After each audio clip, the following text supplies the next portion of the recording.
What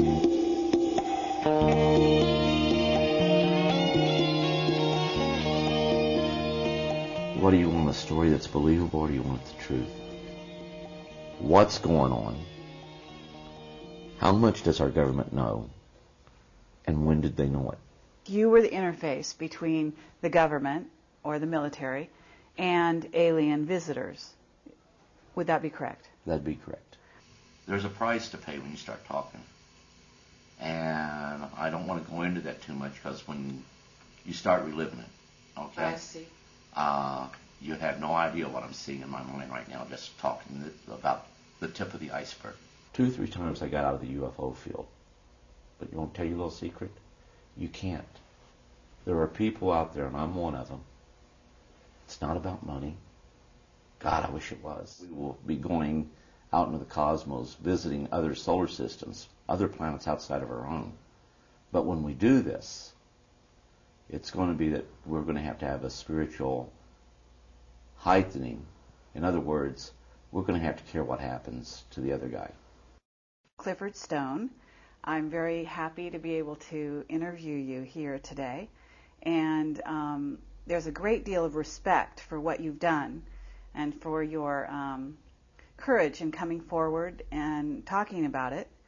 And it's very exciting to actually get you on camera. Thank you, ma'am. And so we're here actually in a really amazing place. This is the Roswell UFO Museum. Do you mind telling us how you ended up in Roswell? Well, the United States Army sent me here. I'm retired military. Okay. So as being retired military, you're always subject to recall. Sure. And you're always subject to possibly being asked things as a consultant. Okay. Well, I retired as a sergeant first class. Now, was your title a clerk? I understand that was a cover story. Is this correct? Well, you actually had a real life in the military. You had an actual mission. The only time that this other stuff came into play is when they had a UFO incident that was to occur, and you were in the immediate area of that. And I can tell you in '65 in Vietnam, there was a base camp there trying to open fire on a UFO. At the very minute they tried to do that, none of their weapons worked.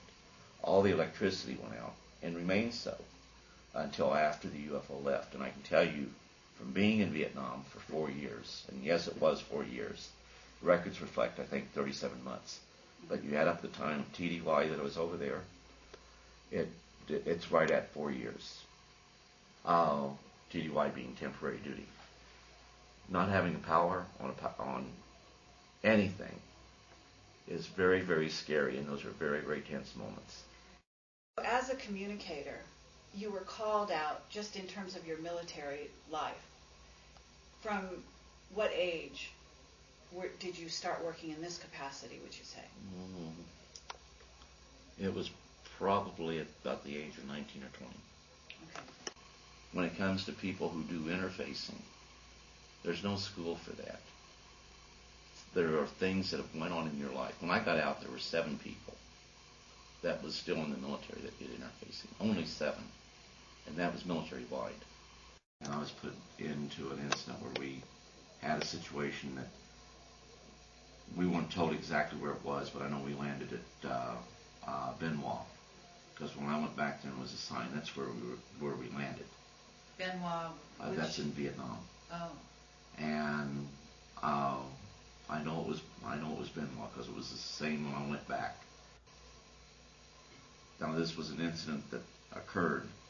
Was it a crash? Or was it a visit? We saw the entities.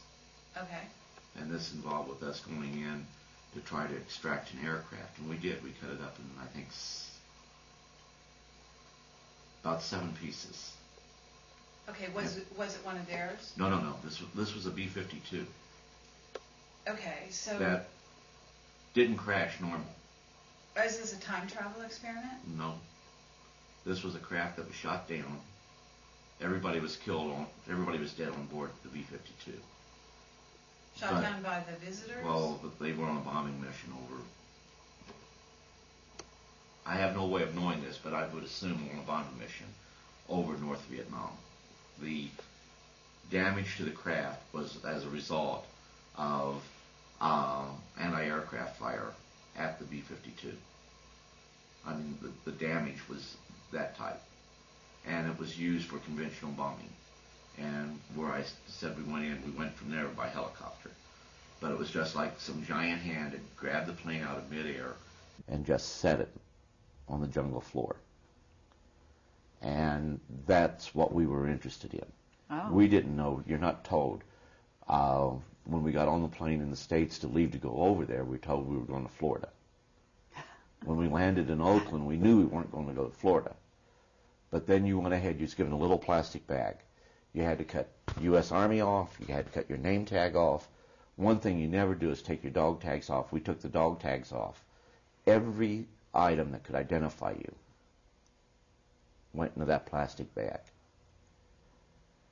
That was held for us there at Benoit. But that was held for us there until we came back. But after the event occurred, they put me in this GP medium tent. There was a table there was a chair, there was a pad, there was, I think, a couple pens, but I grabbed a pencil. And I was to sit there and just put down my thoughts. Okay. But anyhow, getting back to the tent, that's all it was there. I went ahead, went in, got bored, and I started to play games of tic-tac-toe. Went outside to smoke, took the paper with me, wadded it up, put it in my pocket. When they found that piece of paper, and remember, all it was on it was just little games of tic-tac-toe. Right. Immediately, the guy that I always called the colonel was always there. He came and knocked the cigar out of my mouth and started to cuss at me profusely. What are you doing out here, and why do you have that? You can be shot for having that paper in your pocket. Why? It was classified waste. You didn't take paper in there. You took nothing in there. And everything that was in there was to stay there. So everything that I wrote was immediately put into a briefcase, was taken out of there by special courier. And even though I wrote it, I was no longer cleared to see it anymore. Now, did you write things sometimes that you didn't even know you wrote? Yeah, you did. Oh. Like I can tell you right now, everything that I read, I can have a greater understanding of some of the stuff I'm doing. Paul can tell you I do a whole lot of stuff as far as downloading. But you know what? I don't have to read every page. But I'll scan every page. Mm-hmm. And while I'm scanning, through me they can pick up on everything that's there. And it's all old news to them. Sure. But they find some things interesting. Mm-hmm. And they'll find some things that are bemusing to them. Because we're heading in the right direction, but we don't have the right I dotted. And if you know anything about mathematical formulas, we'll have things in reverse. But this right here sometimes scares you because you think, gee, is this a good, because you're being driven to do this. So it's fascinating that, we don't think of Vietnam and during the war as being a time that we would be also dealing with off-world cultures. You know why? They truly were told to call them helicopters. You were in a war zone, so what you do is you go in and put old Occam's razor in there, and you eliminate to the lowest denominator.